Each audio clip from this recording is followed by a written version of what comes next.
আসসালামু আলাইকুম। আমি আজমির হাসান। আপনাকে স্বাগতম ভয়ের শহরে। এখানে যে গল্পগুলো শুনবেন এগুলো বানানো নয়, এগুলো সত্যি মানুষের সত্যি ঘটনা।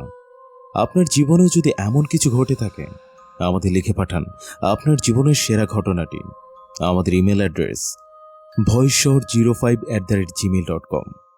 তাহলে শুরু করা যাক আজকের গল্পটা। আসসালামু আলাইকুম ভাই।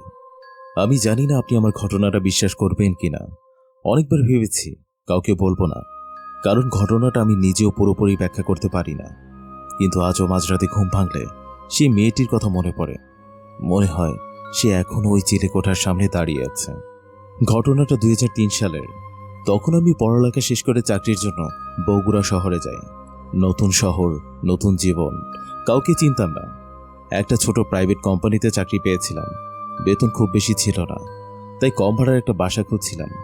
অনেক খোঁজাখুঁজির পর শহরের পুরনো একটা এলাকায় একটা রুম পাই। পুরনো দোতলা বাড়ি, চারপাশে বড় বড় গাছ। দিনে বাসাটা স্বাভাবিক লাগলেও রাতে কেমন যেন নীরব হয়ে যেত।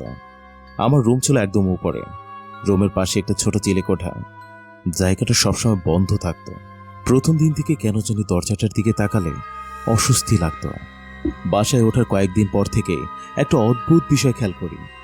প্রতি রাত ঠিক 12টার পর ছাদের উপরে কারো হাঁটার শব্দ শোনা যেত। মনে হতো কেউ খুব ধীরে হেঁটে বেড়াচ্ছে। প্রথমে ভাবলাম অন্য কোনো ভাড়াটিয়া হবে। এক রাতে অফিস থেকে ফিরতে একটু দেরি হয়েছিল। ঘড়িতে তখন প্রায় 12টা 15। সিঁড়ি দিয়ে উপরে উঠছি, দেখি ছাদের দরজার পাশে একটা মেয়ে দাঁড়িয়ে আছে। হালকা নীল রঙের একটা জামা পরা, খোলা চুল, চোখে অদ্ভুত শান্ত একটা দৃষ্টি। মেয়েটা আমাকে দেখে হেসে বলল, আপনি নতুন এসেছেন? আমি একটু থেমে গেলাম। জি, কয়েকদিন হলো। সে মাথা নেড়ে বলল, এই বাসাটা কেমন লাগছে? আমি হেসে দিয়ে বললাম, ভালোই।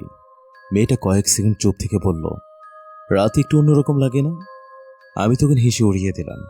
সেদিনের পর থেকে প্রায় মেয়েটার সাথে দেখা হতো। তবে একটা বিষয় খুব অদ্ভুত ছিল, আমি তাকে কখনো দিনের বেলায় দেখিনি। সবসময় রাত 12টার পর, কখনো ছাদে, কখনো সিঁড়ির পাশে। সে খুব স্বাভাবিকভাবে কথা বলতো, মনে হতো বহুদিনের পরিচিত কেউ। একদিন আমি জিজ্ঞেস করলাম, আপনার নাম কি? সে একটু হেসে বলল, মেহেরিন। তারপর আঙুল তুলে চিলেকোঠার দিকে দেখিয়ে বলল, আমি ওখানে থাকি। আমি ভেবেছিলাম হয়তো সত্যি ওখানে কোনো ছোট রুম আছে। ধীরে ধীরে মেয়েটার সাথে ভালো বন্ধুত্ব হয়ে যায়। অফিস থেকে ফিরে আমি প্রায় ছাদে যেতাম।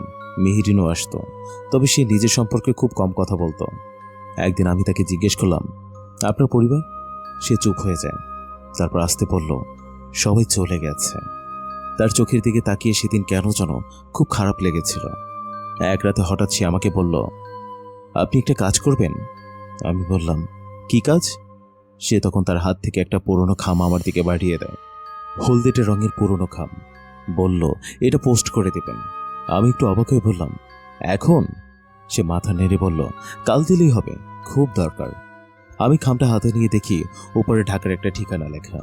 আমি হেসে বললাম, আপনি নিজে যান না কেন? মেয়েটা তখন এমন একটা কথা বলেছিল যেটা আজও ভুলতে পারিনি। সে খুব আস্তে বলেছিল, আমি যেতে পারি না। তারপর ধীরে যোগ করল, অনেক বছর ধরে পারি না। কথাটা শুনে কেমন যেন ঠান্ডা হয়ে গিয়েছিলাম, কিন্তু তখনও কিছু বুঝিনি। পরদিন অফিসে যাওয়ার আগে চিঠিটা পোস্ট করে দেই।